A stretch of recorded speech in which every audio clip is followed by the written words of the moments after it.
Hello, welcome to Progressive Soup. My name is David Stevenson. I'll be tonight's host. With me again, I have Al Robinson, our good friend who amongst other endeavors, does the Hat City blog. He participates in My Left Nutmeg, which, yes, it does sound a bit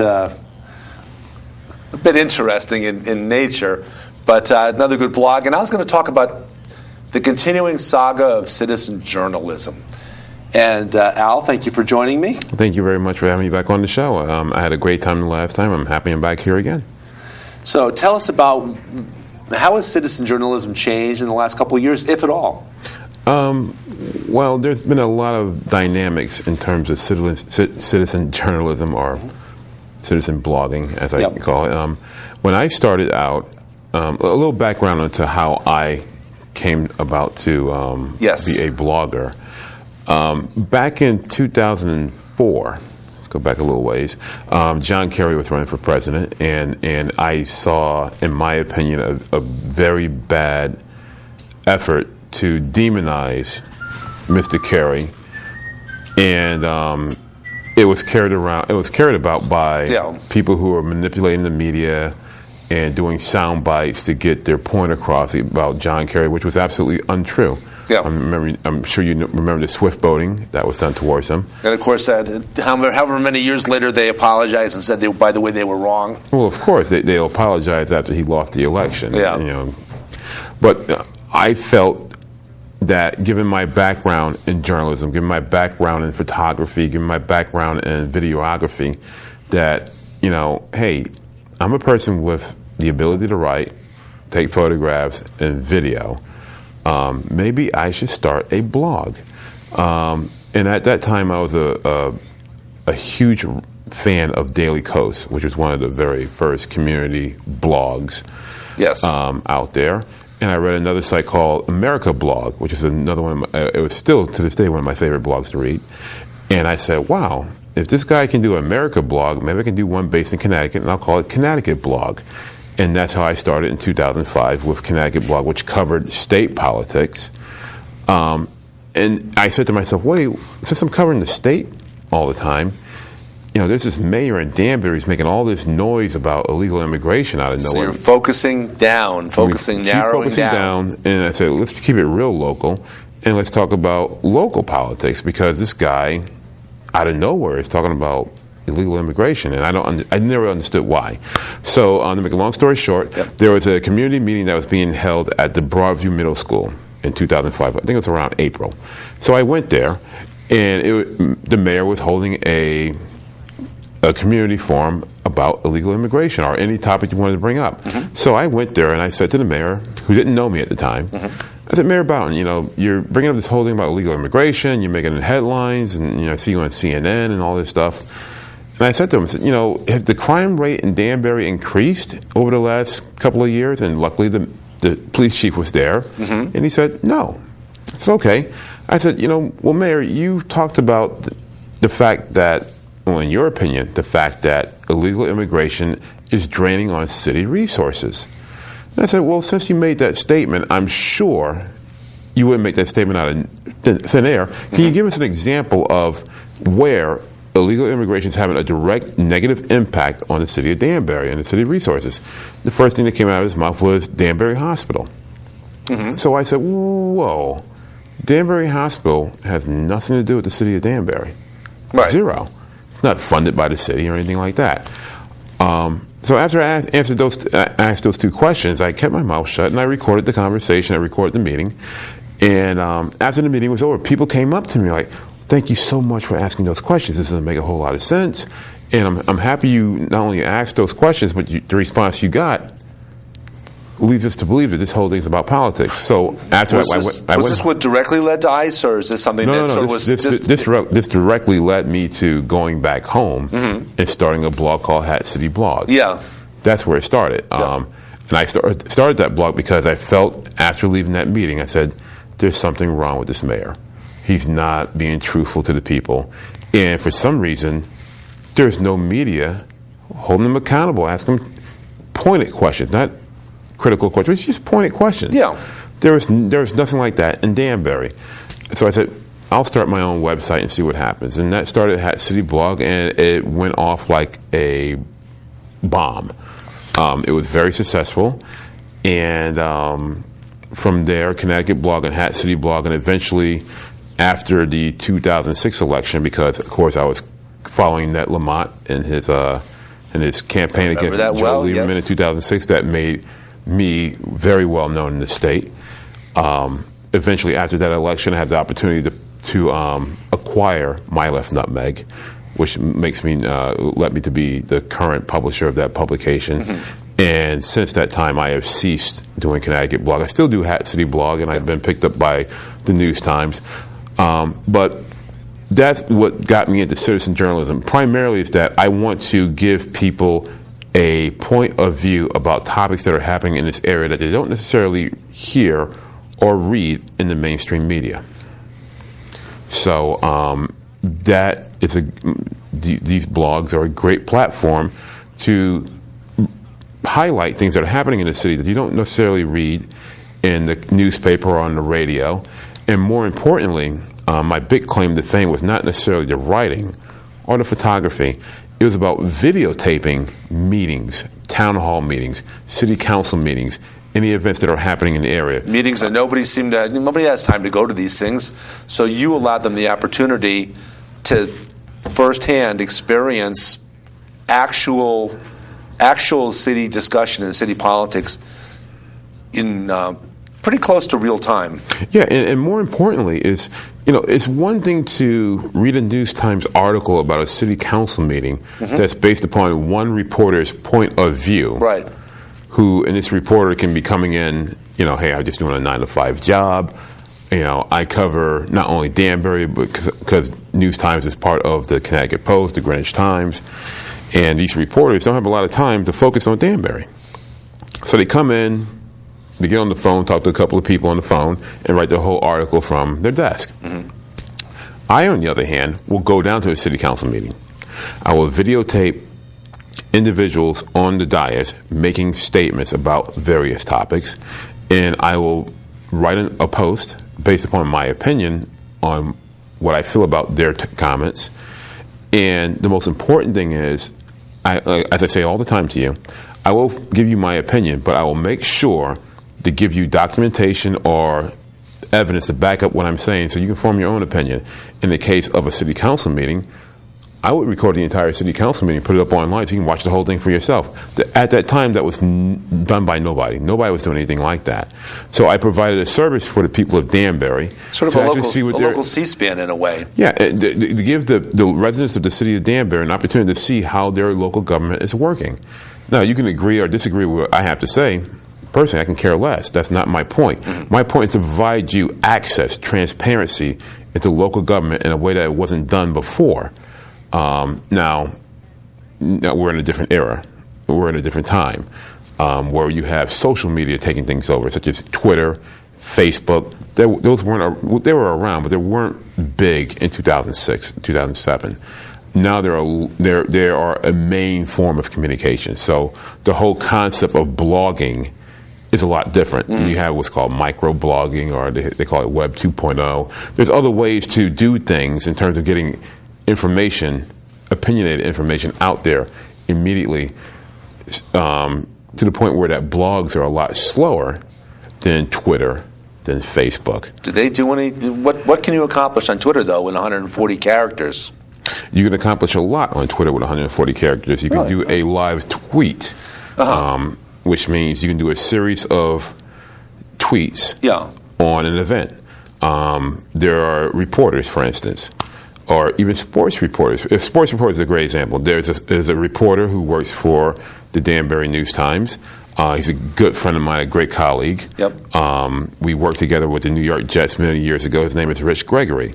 I saw him at the Danbury Whalers game, the game for the championship just recently, in which the Whalers lost. But he was there giving play-by-play on Twitter about what's happening in the game. So people who would follow his Twitter account would get up-to-date information on how the game is happening as it is happening.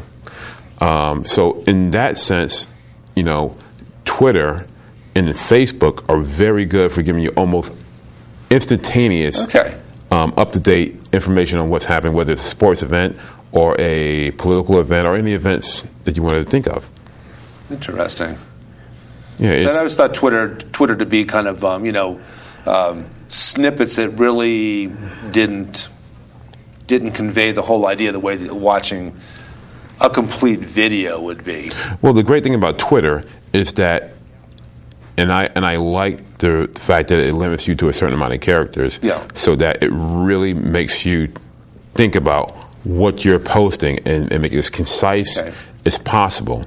And you can do multiple tweets too. Get your thought in quickly and clearly and concisely, because you're limited. Right to the point, and that's a good thing. Now it has expanded. Now that you can put up video, and put up more photographs. The internet is always changing. You have Instagram, you have Vine, you have other access to put up video to back up the points you're making in your Twitter feed. That in a sense is the new blogging that we did back in 2006. Whereas back in 2006, you put up a blog post, it was almost like instant. And nowadays, blogging is not even fast enough. You can do people on Twitter can do 4, 5, 6, 7 series of tweets before you get one blog post up, or unless you're doing what's called a live blog. And a live blog is it's the same thing as doing a Twitter feed, but it's a little slower. You have to go through a series of steps to post something up on the blog, as opposed to just sitting there on your cell phone tweeting something right out. Boom, boom, boom, boom. And with these cell phones nowadays, you have the luxury of posting high quality, high definition video with your tweets almost in real time. Something, again, that didn't happen in 2006. I had a big, giant, clunky camera. I had to go to a Net and Lamont event and videotape this stuff. Come back home, transpose my information off my video camera onto my computer, compress the video down, edit the video down, write a post, and then post that all up. That took a series of hours. Nowadays, people with smartphones with these high-definition cameras in them, they can just sit there, videotape it right there on their camera, edit the video on their camera, on their phone, and type their post on their phone and post it all up in one shot. So the way in which we are distributing information is a lot faster now, and you have to go along with the changing times. So I don't do the same type of blogging I did back in 2006 because it's just impractical for me. Now I can have my point and shoot camera or my cell phone camera to do events and post stuff up instantly. We live in a fast food society now. Everybody wants their stuff microwaved. They don't want to put their stuff in the oven and wait forever for stuff to come. They want their stuff instantaneously. And bloggers or citizen journalists have to move along with the times and provide what the public wants. So that's citizen journalism in somewhat of a nutshell. Yeah, and it's and the part about the tweeting, because I don't tweet. I understand what it is. I understand how to do it, but I'm starting to wrap my head around the idea that you can actually say something in 140 characters. Because with me, when I text this, my texts, as you well know, are usually two texts long, because you just can't say everything in one. I have to do full sentences and not you are for your and stuff like that. I'm an English teacher. What can I say? It's funny how Twitter has changed the way in which we use language. People use the letter U and the letter R instead of the word your. Or LOL for laugh out loud, or TTYL, which is talk to you later. These things now are just common. And it's not even common. It's strange for us, the transformation, but for the new generation of kids who are growing up, it's just like breathing air. And it's amazing how fast the next generation of kids are using these smartphones and using these languages to express their opinions, because it's a lot faster. It's almost instantaneous how they're doing this stuff. And the next generation, I can't wait to see what they're doing when they're my age, and how the flow of information is going to be processed during that time period. Because from 2006 to 2014, it's like a lifetime. it really wasn't that long ago. My daughter was born in 2006, and she's a very young girl. And it's just amazing to think about what has transpired between 2006 and right now in terms of technology and in terms of ways that we're able to share information back and forth. It's a lot faster now, and you have to keep moving with the tide if you want to be an effective and a good citizen journalist. Another great example, I'll be real fast, is that in Bethel. Bethel is, I think, it's the prime. If I had the opportunity and the time, I would spend all my time in Bethel and completely forget about Danbury, because there's so much happening in Bethel and local government where you can go in there and be a citizen journalist and report on politics, just strictly politics, and you can have a great following. One of the sad things that happened in Bethel is when the Bethel Beacon went away, and some of the small mom and pops newspapers and it was a local great media. source of information. Great source of information. Miss your friend Sikorsky. Yeah, great source of information. And nowadays, you don't really know what's happening up there at Town Hall. There's not a whole lot of access to know what's happening. Yeah, but if you go to these meetings and you see Billy Michael doing his shtick, and there's a robust debate about the budget that's happening right now, there's no footage of that. There's no video of this stuff. There's no reporting on this stuff. It is perfect for somebody to come in and report on that stuff. And as you know, for a while I was reporting on Bethel politics. Yeah, I remember, yeah. And I had a huge following, a bigger following than I had in Danbury, because there is such a hunger from the public in Bethel to know about what's happening at their city hall, at their town hall. And I provided a limited service, but the limited service that I provided was greatly appreciated, especially the video footage that I would put up there, and especially during the time during Bob Burke and all the problems that he was going through. And it was a great service. And so citizen journalism is a great tool as a complement to mainstream media.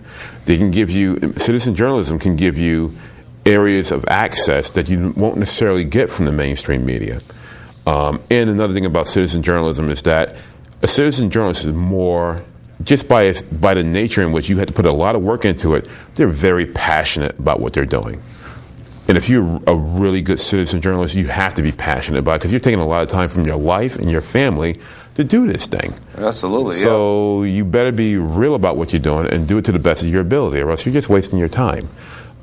So I think citizen journalism is a great thing. I wish more people would do it.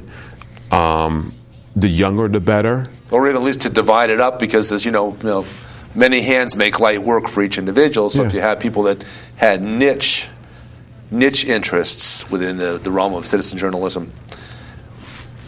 Yeah. What's your take on, for instance, Patch? Patch was a decent idea. I think they grew way too fast.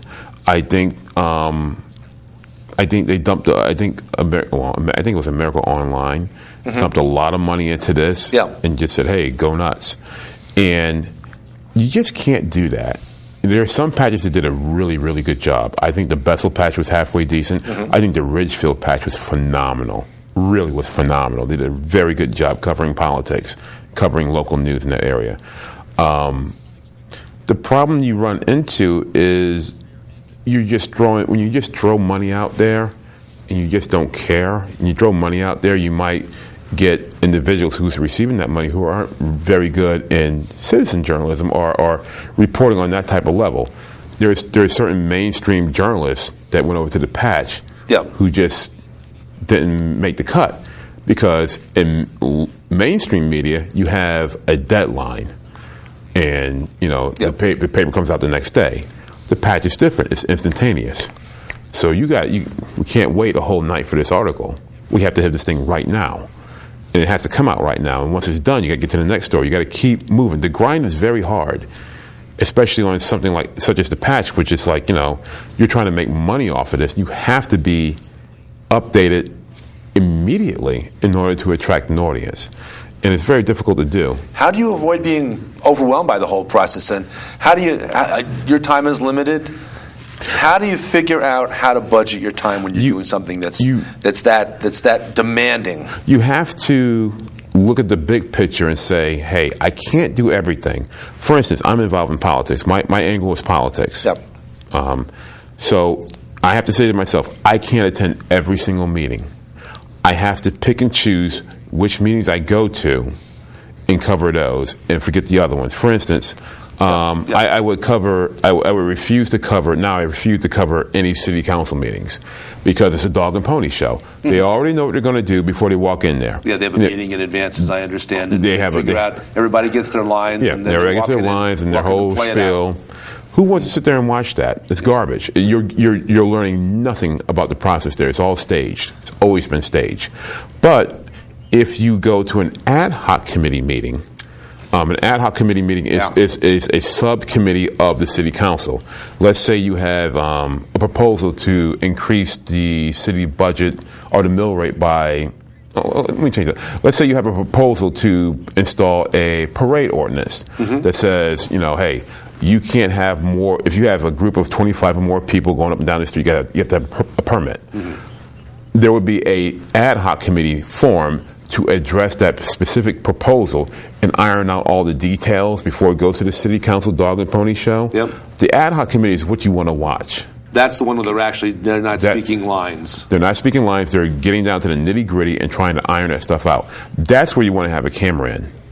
That's where you want to report on, because that's not being reported on. And the people, if you want to learn about local government, go to the ad hoc committee meetings. You learn about that.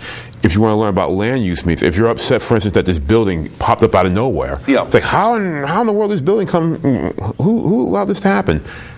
You go to the Planning and Zoning Commission meetings, and you learn about land use meetings. In my personal opinion, I think planning and zoning is the most important thing that you should follow, because at least with zoning, they carve up the city in terms of the different zones, and planning approves projects within those zones. So those are the very important things that you should be following, because that can change the makeup of your neighborhood. You go up and down Mill Plain Road, 12 to 13 years ago, Mill Plain Road looked a lot different. There weren't as many establishments and businesses on that road. Now there's a lot more. And I think it's what I call irresponsible development, because I think Mill Plain Road is built up way too much because the road is not equipped to handle that type of traffic. Go down Mill Plain Road anytime on Fridays in the evenings, you'll see how traffic is. For the most part, it's 2 lanes. It's 2 lanes. And it's unfortunate that that road has not been expanded, because there was plans in the works for a very long time to expand that road. But our current mayor felt it was necessary to ignore Main Street and push businesses off of Ive Street and put businesses all up on Mill Plain Road, because he has all these condos up there. And you got to cater to those people up there in those condos. So you put businesses in that area. I think that citizen journalism could be very important in that aspect, to go to those land use meetings and cover those events.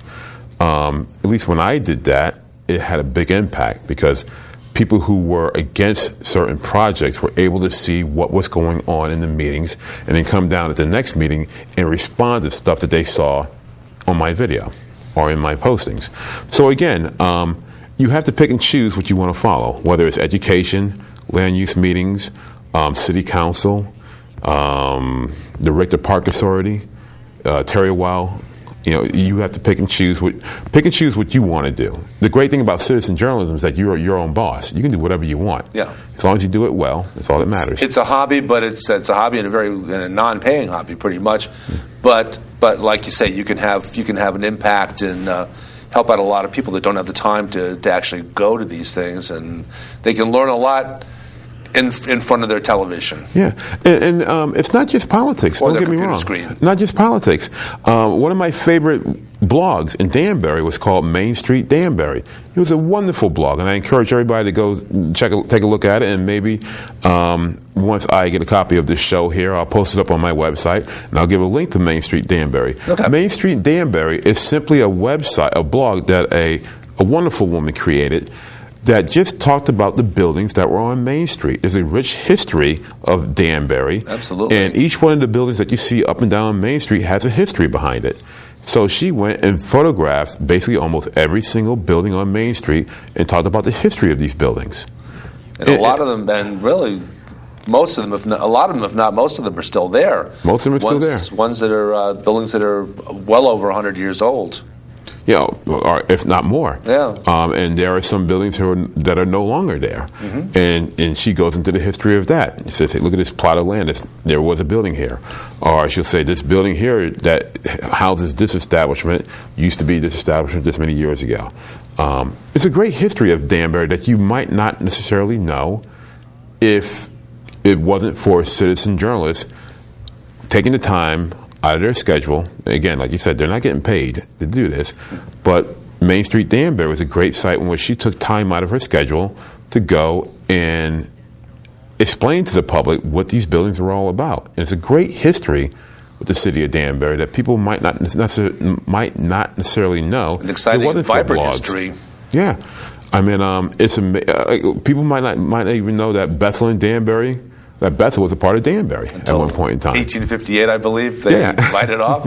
I should know that. I guess. You have that, and or maybe that the main section of Danbury on Main Street wasn't Main Street as it is right now, but the Main Street used to be down on the south side, down by Rogers Park in that area. That used to be the main section of Danbury. There's a lot of stuff that happens about Danbury that you might not necessarily know, but because of citizen journalists and what they do, they bring attention to things that the mainstream media might overlook. So that's the great thing about citizen journalism. And you can do anything. It can be politics, sports, cooking, whatever you want to do. As long as it's something that you're passionate about, and again, you have to have fun. Enjoy yourself in doing this stuff. If you have if you enjoy what you're doing and you put up a good site, you'll get good feedback, and the feedback will fuel you to just keep going. Excellent. Yeah. So, where are you off to now? Well, my main thing right now is now we're in the silly season of the political climate, so I'm going to be covering a lot more politics and getting back into the scheme, getting back into the scene. Yep. And I want to branch off and do other things in terms of citizen journalism. I want to talk more about educational matters. I think education is big. We'll do that on another show, but we've run out of time. So, good night. Thank you for joining us, Al Robinson, our Hat City blog, Thanks a lot. My Left Nutmeg, et cetera, friend. Thanks a lot. All right. Really appreciate it. Thanks. All right. Take care now.